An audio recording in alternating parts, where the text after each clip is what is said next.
On the night of June 12, 2023, a group of soldiers from the 75th Ranger Regiment were conducting night training exercises at Fort Benning, Georgia. The unit, consisting of Staff Sergeant Mike Johnson and 5 other Rangers, had been tasked with navigating through a densely wooded area on the eastern edge of the base. The weather was unusually cool for June, with temperatures dropping into the low 50s as night fell. A thin layer of fog had settled over the forest floor, reducing visibility to about 20 feet. The soldiers moved quietly through the underbrush, using night vision goggles to navigate the terrain. At approximately 23:30 hours, Sergeant Johnson noticed something odd about 50 yards ahead of their position. He signaled for the team to halt and take cover. Through his night vision goggles, he observed what appeared to be a large bipedal figure moving between the trees. At first, he assumed it was another soldier, possibly from a different unit also conducting exercises in the area, but he also knew that he would have been aware of additional exercises taking place. However, as Johnson watched, he realized the figure's movements were unlike anything he'd seen before. It seemed to glide rather than walk, covering ground at an unnaturally fast pace. The figure stood at least 7 feet tall and had unusually long, thin limbs. Johnson whispered into his radio, alerting the rest of his team to the unidentified presence. Private First Class Sarah Martinez, positioned about 10 yards to Johnson's right, confirmed visual contact with the entity. She described it as having a deer-like head with large antlers, but a body that appeared vaguely human-like. As the Rangers observed the creature, it suddenly stopped moving and seemed to look directly at their position. Despite the soldiers' camouflage and concealment tactics, it was as if the entity knew exactly where they were. The air grew noticeably colder, and several team members reported feeling a sense of inexplicable dread. Sergeant Johnson decided to attempt communication, thinking it might be an elaborate training scenario they hadn't been briefed on. He stood up slowly, hands visible, and called out, "U.S. Army Rangers, identify yourself." The response was not what anyone expected. The creature let out a sound that the soldiers later described as a mix between a high-pitched scream and a deep growl. It was loud enough to cause physical discomfort to those who heard it. Several of the Rangers felt pain shoot through their ears. In the next moment, the entity moved with incredible speed. It covered the 50-yard distance to the Rangers' position in what seemed like 2 or 3 bounds. As it got closer, the soldiers could make out more details. Its skin appeared to be a mottled gray-brown color, with patches that looked like decaying flesh. Its eyes reflected the dim moonlight, glowing an unnatural yellow-green. Private Martinez, acting on instinct and training, raised her M4 carbine and fired a 3-round burst at the approaching creature. The muzzle flash briefly illuminated the area, and the sound of gunfire echoed through the forest. However, the entity showed no sign of being hit or slowed by the gunfire. Sergeant Johnson quickly ordered a tactical retreat. The Rangers fell back in an organized manner, maintaining their defensive formation as they quickly moved through the woods. The creature pursued them for about 200 yards before suddenly veering off to the east and disappearing into the fog-shrouded forest. The unit regrouped at their designated rally point and immediately reported the incident to base command. A quick head count confirmed that all team members were accounted for and uninjured, though visibly shaken by the encounter. Military police and a specially dispatched investigative team arrived at the scene within an hour. They found no physical evidence of the creature, despite an extensive search of the area. Shell casings from Private Martinez's weapon were recovered, but no blood or other signs of the rounds finding their target were discovered. In the days following the incident, all 6 Rangers were separately interviewed by military intelligence officers. Their accounts of the event were remarkably consistent, though official reports remained classified. Rumors began to circulate on the base about a potential skinwalker encounter, drawing parallels to similar stories from other military installations across the country. But the far-fetched nature of that assumption could never be corroborated. So to this day, the true nature of what the Rangers encountered that night at Fort Benning remains unknown. The incident was officially logged as an unidentified wildlife encounter, but many questions remain unanswered. The investigation continues, and the soldiers involved have been cautioned about discussing the event publicly. To this day, Sergeant Johnson and his team remain uncertain about what they saw. Their encounter has become the subject of much speculation and debate among those interested in unexplained phenomena, particularly given its occurrence on a highly secure military installation.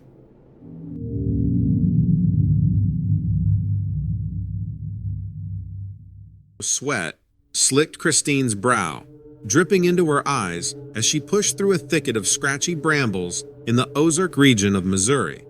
It was her third day searching for the missing Evans family, a young couple and their 8-year-old son, Billy. Hope was dwindling, replaced by a horrible anxiety that twisted in her gut.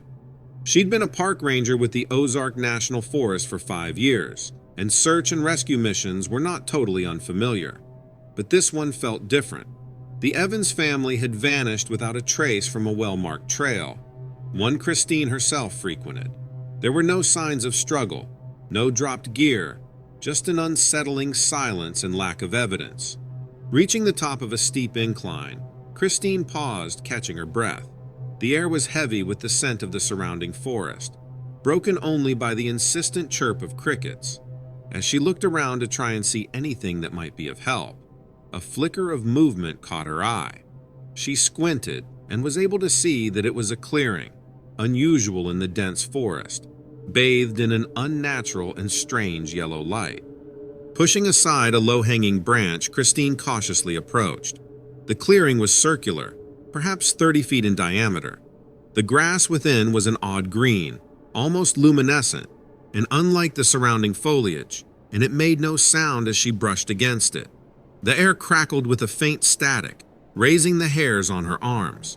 Directly in the center of the clearing stood a single gnarled oak tree, its branches twisted into grotesque contortions.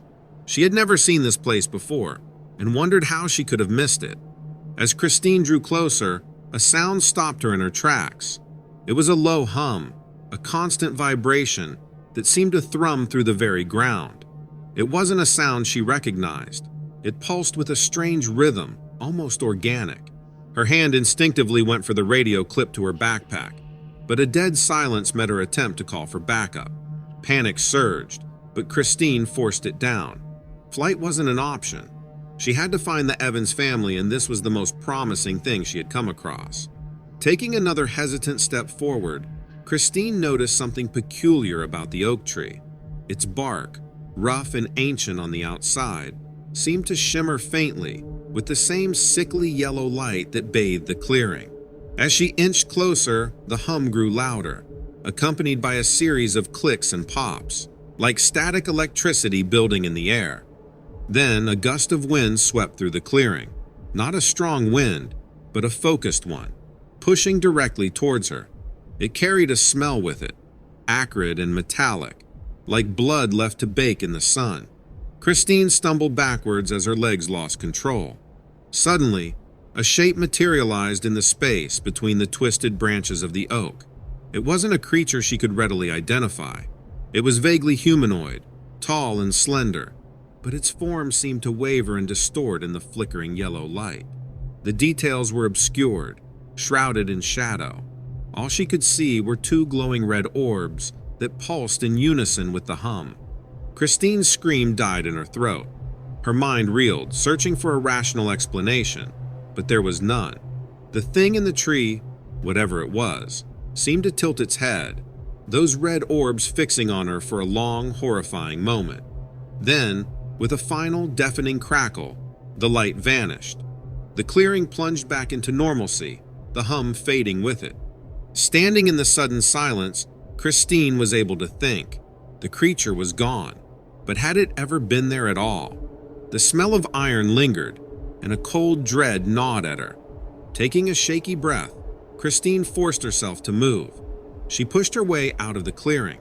Reaching the familiar trail, she slumped against a tree, tears blurring her vision. The search had yielded nothing. No sign of the missing family. No explanation for the unnatural clearing.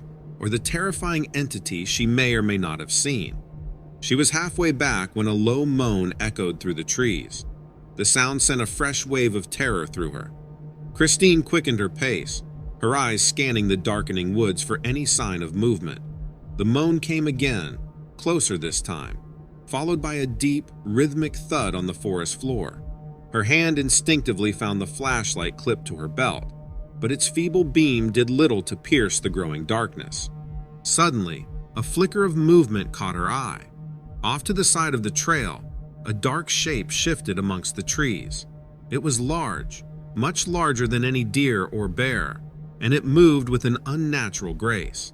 Panic threatened to overwhelm her, but Christine forced herself to stay still. Making noise could attract whatever was there. The shape moved closer, now partially illuminated by a sliver of moonlight. A low growl rumbled from its throat. As it emerged from the undergrowth, Christine's blood ran cold. It was vaguely humanoid, like the creature she'd seen in the clearing, but this one was more substantial. Its body was covered in thick, matted fur, the color a murky gray that blended seamlessly with the shadows. Its head was elongated, devoid of fur, and crowned with two spiky horns that curved back like wicked scimitars. The red orbs she'd glimpsed before were now fully revealed, burning with intensity. The creature let out another unnatural growl, a sound that reeked of power and predatory intent.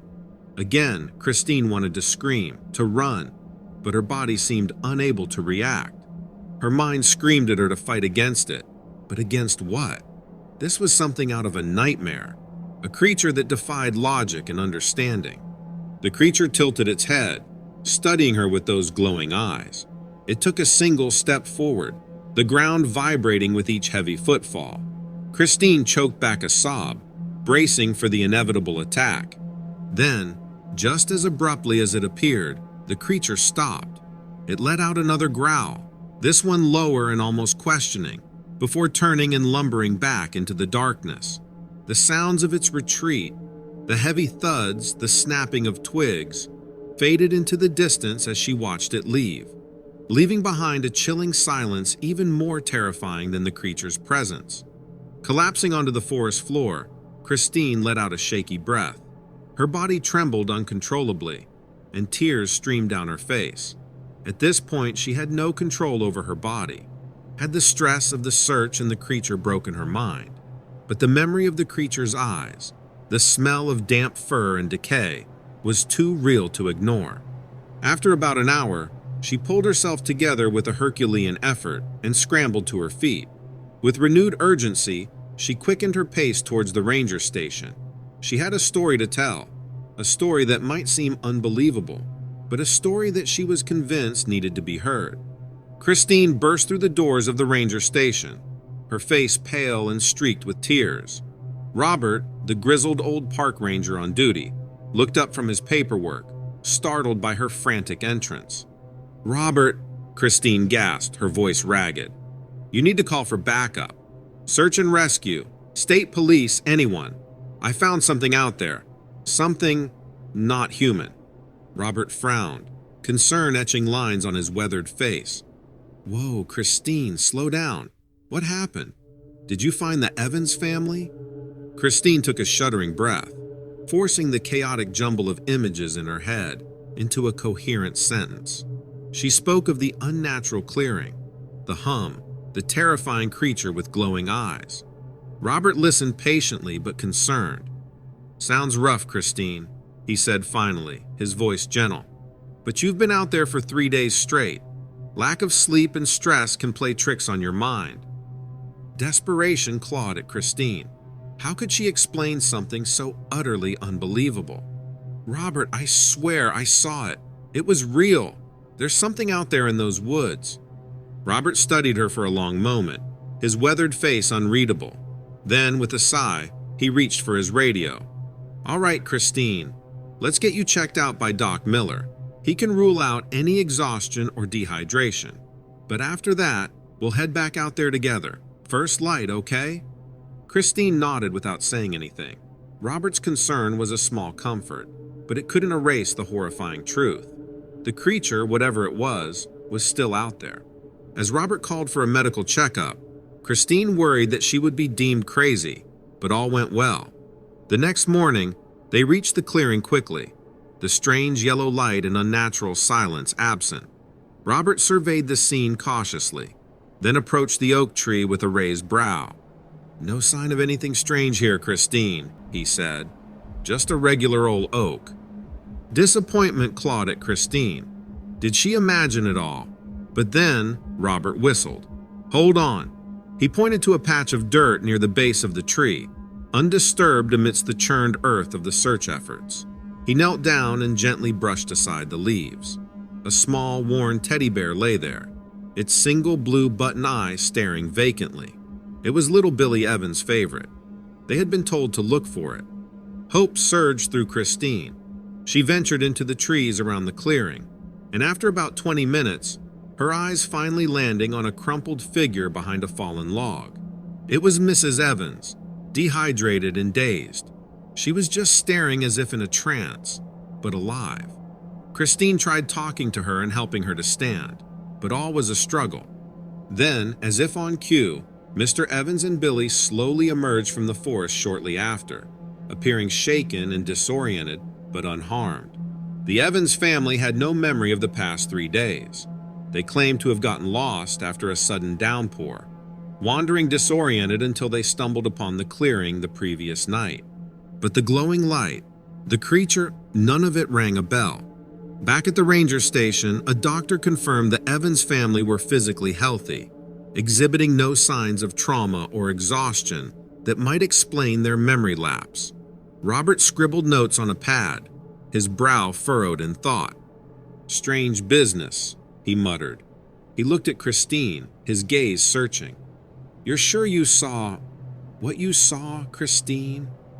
Christine met his gaze, the unsettling image of the creature flashing in her mind. "I'm positive, Robert. There's something out there."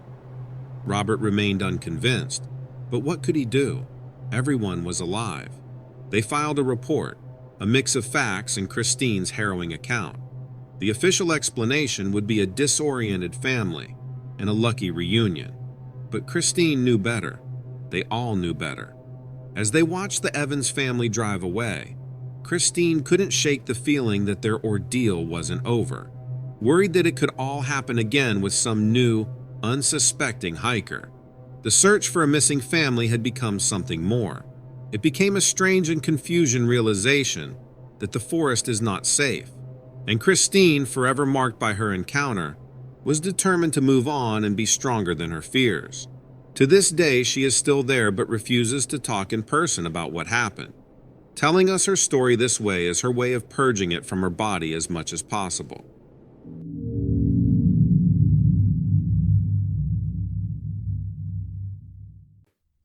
You know, I've always prided myself on being a level-headed guy.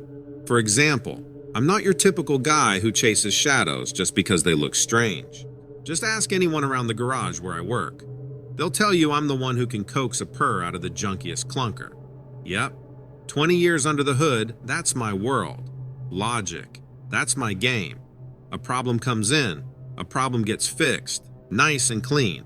But lately, there's a problem I've been dealing with, and it doesn't respond to a wrench or a screwdriver. It started subtly a couple of weeks back, like parasite taking root in my mind. Those late nights at the garage, finishing up around 10 p.m., used to be a welcome routine. After a long day of grease and grime, a cold beer on the porch under a star-filled sky was pure relaxation. But that particular night, something felt different. The air was strangely still, not a whisper of wind. The stars seemed a little too bright, almost insistent. It was when I leaned back in my chair, that feeling of unease gnawing at me for no reason, that I saw it. A white light hovering high above the house. Not like an airplane, no blinking red beacon, just an unnatural stillness to it. At first, I figured it was just a drone, some newfangled gadget I didn't know much about. But then it moved, a sharp, erratic dart to the left, then a complete stop. I blinked a few times, even went into the kitchen and splashed some water on my face, half convinced I was hallucinating from the long hours. Then, just like that, It vanished.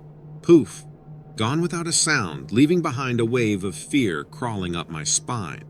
Stood there for what felt like an eternity, the silence pressing down on me. Continued to explain it away as a drone, a one-time occurrence. But that seed of doubt had sprouted. Its roots were getting deeper in my brain with each passing night. And that's because it came back. Not every night, but often enough to make me really have a hard time settling down, let alone sleeping. Sometimes it was the white light, other times these eerie red orbs, pulsing on and off like evil eyes in the darkness. Never close enough to figure out a shape, always disappearing after a few unsettling minutes. The worst part? No one else seems to notice or see them. My neighbors, usually chatty and nosy, haven't mentioned a thing, and that's totally the kind of thing they would come to me and talk about. Makes a man question his own sanity, that's for sure. Like the years spent under the hood and all that grease have finally affected my brain. But I know what I saw. Gretchen, my girlfriend, keeps asking if everything's all right, but I can't bring myself to tell her that I'm seeing things. Don't want her to think I've gone off the deep end, but not having answers is eating at me, fueling the fear that twists in my gut every night. It's affecting everything. Sleep has become a distant memory, replaced by nights spent staring out at the inky blackness, a beer getting warm in my hand. Every rustle of leaves, every distant car horn, sends my heart pounding, waiting for those lights to reappear.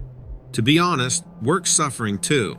Can't focus on a faulty engine for the life of me, because my mind is constantly drifting to the sky, wondering if whatever it is, it's hovering over my house again, or going to again later when I get home. Desperation finally got the better of me. Started looking things up. Late nights after Gretchen had gone to bed. UFO forums, conspiracy theory websites, anything that offered a shred of explanation. Found a couple of people who had sightings similar to mine. Sightings of strange lights in the sky, both white and red. Not exactly conclusive proof, but enough to make me feel a little bit better. Then came the real doozy of stories. Government cover-ups, classified projects, top-secret technology. Stuff I always thought was just believed by crazy people. People who had lost their marbles a bit. But now, I really started to wonder, could there be some truth to those wild stories? Look, I'm not saying little green men are hovering over my house, but the logical explanations just don't fit. Drones wouldn't be out this far at night, and military exercises wouldn't target the same spot over and over. Especially not where I live in Oklahoma. At least I don't think so. But then again, I was never in the military. The whole thing is a tangled mess. A crazy big puzzle with a bunch of missing pieces. So here I am, putting this story out there. A plea into the world of the internet. Maybe someone else has seen something similar.